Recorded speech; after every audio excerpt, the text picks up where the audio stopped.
Hey guys, welcome to another topic discussion video. Today I'm going to talk to you guys about CBD oil. Now I noticed that there's been increasing attention to CBD oil lately in the podiatry field in regards to peripheral neuropathic pain. Now CBD oil anecdotally offers pain relief without the psychoactive high that a marijuana or a THC does. So I think that's why patients have been more inclined to use CBD oil versus smoking marijuana or like a THC product. Now, the CBD or cannabidiol is a molecule that is extracted from the cannabis plant. Now, cannabis plant, they generally come in two types. I didn't know this either, but there's sativa and indica. And sativa, the plants are generally tall and has a narrow leaves. And the effect of sativa plant, when used, is a cerebrally uplifting mood. So it pairs well with physical activity, social gathering, or some creative projects that you want to work on. Now, indica, on the other hand, is kind of the opposite, where the plant is short in stature and has a broad leaf. It has a physically sedating effect, and it pairs well with something like Netflix and chill.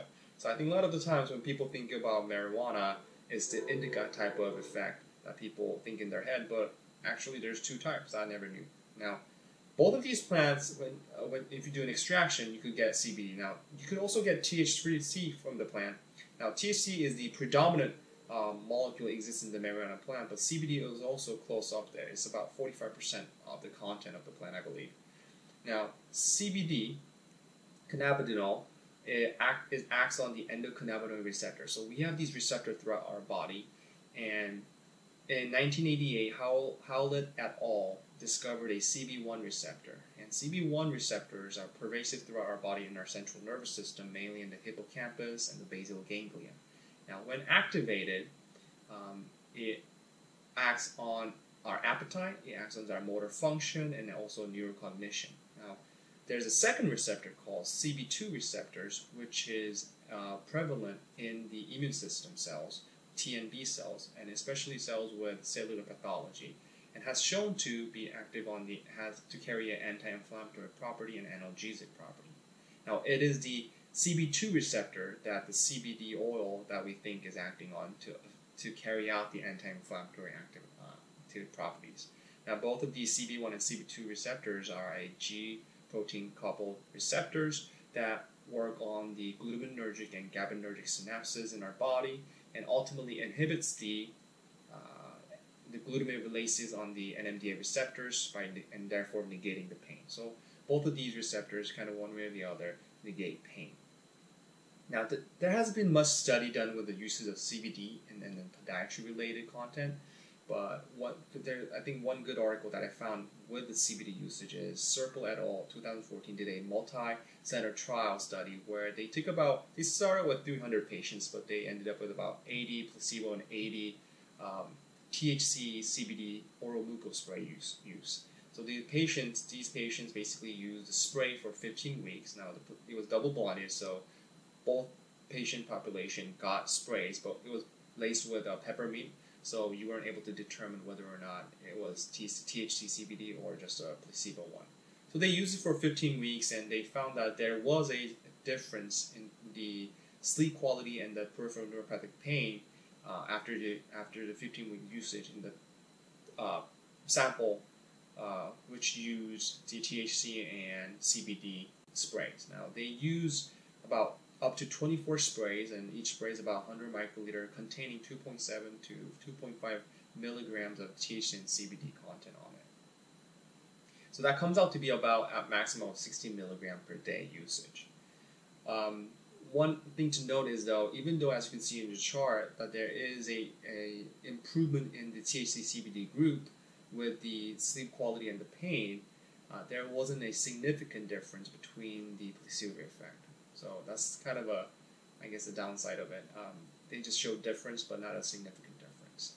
Now, next study that I read it was done by Tubaro et al. In 2010. It was an Italian study, and it was done on animals, where they took a mouse and they created a artificial inflammation on 1 year by using a croton oil, and the other year they used the croton oil, but they also used either a CBD or THC compound, and the source of their THC and the CBD compound was from their own extractions. and they noticed that there was a significant decrease in the mass. So after they applied the irritant in 1 year and an irritant with the CBD or THC, they punch biopsied the ear and they measured it, and the mass of the irritant with the THC or the CBD ear came out to be lower, significantly lower than the mass of the contralateral ear with just the irritant. So it kind of shows that THC or CBD does provide anti-inflammatory effect. They also did a kind of a control anti-inflammatory effect using indomethacin, where indomethacin is a known NSAID to provide anti-inflammatory effect. They said that even though CBD and THC did offer an anti-inflammatory effect, the effect wasn't as high as the indomethacin. But I think it was interesting that the THC and CBD still offered a reduction in mass in terms of, punch biopsy. Another thing that the author of this paper noted is that it is the molecular moiety, or the molecular group of the structure of the THC and CBD that is common, that is basically activating the CB receptors, that is giving the anti-inflammatory effect. So it was alluding to the idea that you could technically synthesize just a molecule that has a similar structure without any side effect of the actual THC or CBD, and it could also relieve inflammation or potentially in neuropathic pain in a lot of the patients. So one last thing I want to talk to you guys about the source of CBD oil. Now there's another plant called hemp. It's just I think it's just a group of plant. I think it's closer to grass than really cannabis plant. But you could technically also extract CBD oil from hemp. But the problem with that is the content of CBD is so small in hemp that it requires a lot amount of hemp to extract a significant portion of CBD oil. Therefore, oftentimes CBD oil extracted from hemp is oftentimes contaminated because of the process, and it's not going to be as pure CBD oil as you want it. And unfortunately, there's no regulatory body currently kind of monitoring the quality and the content of the CBD oil. You could go to any pharmacy and get CBD oil. Generally, they are in liquid dosage, like 60 to 90 or 150 milligrams per milliliter, little droplet form. But because of nobody really watching the quality of these CBD oil, you can't really assure that what you're purchasing is what you're getting. Oftentimes, I think hospital-associated pharmacy will have a better quality of CBD oil because they're hospital affiliated and they're hospital sponsors. So I'll assume those CBD oils are okay. But getting a CBD oil from this pharmacy around the block may be shady. So that was just on my video. I hope you guys enjoyed this video.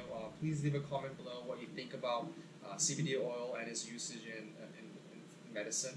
And please remember to subscribe, and thanks for watching, and tune in for the next video.